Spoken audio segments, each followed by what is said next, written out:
Please welcome Prime Minister Benjamin Netanyahu.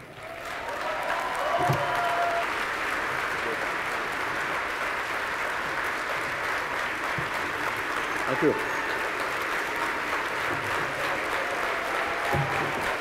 Thank you.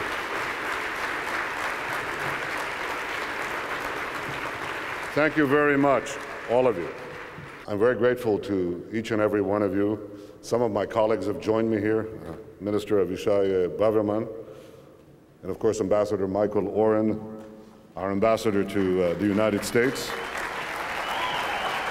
Our many consuls and consul generals who have come from far and wide in this great land. Mitch Landrieu, the mayor of New Orleans, Kathy Manning, Jerry Silverman, Mitchell Gunman of the Jewish Federations of North America, my dear and close friend, a hero of the Jewish people, a master chess player, if you didn't know, Natan Sharansky, and his wife Avital, and of course, my wife Sarah, and my son Yair, and all of you. The story of the Jewish people is that of great destruction followed by miraculous redemption. And that same resilient spirit is exemplified by your collective efforts to help this great city rebuild itself after Hurricane Katrina. And just as you've rallied time after time to help Israel weather the storms it has faced, you rallied to help New Orleans to get back on its feet. You should be proud of what you've been doing for the Jewish people and the Jewish state over the years, and what you've been doing for others. And that's why I'm doubly proud to be with you here today. Thank you.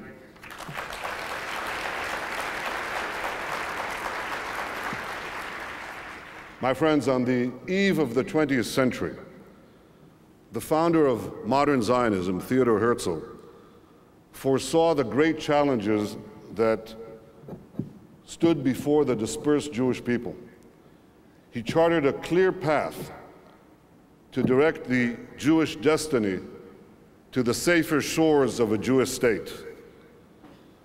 Herzl's vision was guided by three principles: recognize perils, seize opportunities, forge unity. And these same three principles should guide us at the dawn of the 21st century. We must recognize the dangers facing us and work to thwart them. We must seize the opportunities for prosperity and peace. And we must forge unity among our people to shoulder these monumental tasks. The first requirement of any living organism, of a people, of any collective body, is to identify danger in time. The greatest danger facing Israel and the world is the prospect of a nuclear-armed Iran. Iran threatens to annihilate Israel. It denies the Holocaust. It sponsors terror. It confronts America in Afghanistan and Iraq. It dominates Lebanon and Gaza. It establishes beachheads in Arabia and in Africa. It even spreads its influence into this hemisphere, into South America. Now, this is what Iran is doing without nuclear weapons. Imagine what it would do with them. Imagine the devastation that its terror proxies, Hezbollah and Hamas and others, would wreak under an Iranian nuclear umbrella. This is why Israel appreciates President Obama's successful efforts to have the UN Security Council adopt new sanctions against Iran. It values Americans' efforts to successfully mobilize other countries to adopt harsh measures of their own. And there's no doubt that these pressures, these sanctions, are putting strong economic pressures on the Iranian regime. But we have yet to see any signs that the tyrants of Tehran are reconsidering their pursuit of nuclear weapons. But there's another clear fact. The only time that Iran suspended its nuclear program was for a brief period during 2003, when the regime believed it faced a credible threat of military action against it. And the simple paradox is this: if the international community, led by the United States, hopes to stop Iran's nuclear program without resorting to military action, it will have to convince Iran that it is prepared to take such action. Containment will not work against Iran. It won't work with a brazen and erratic regime that accuses the United States of bombing its own cities on 9/11, that calls for the annihilation of Israel, and is the world's leading sponsor of terrorism.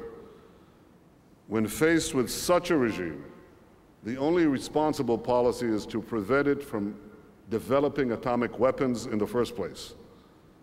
And the bottom line is this: Iran's nuclear program must be stopped.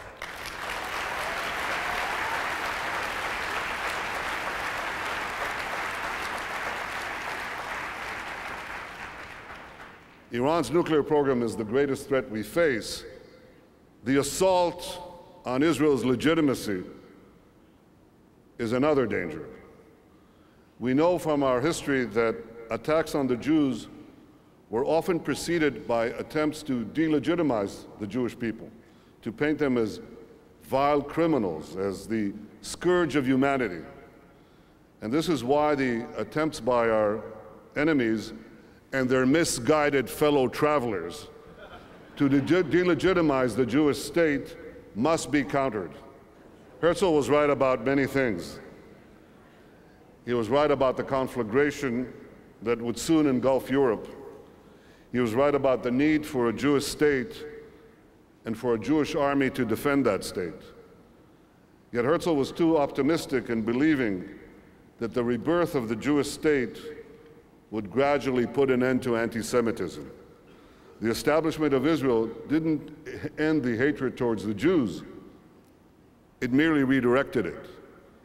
The old hatred against the Jewish people is now focused against the Jewish state. And if in the past Jews were demonized, singled out, or denied the rights that were automatically granted to others, today in many quarters it is Israel that is demonized, singled out, and denied the rights that are automatically granted to other nations, first and foremost the right of self-defense. For too many,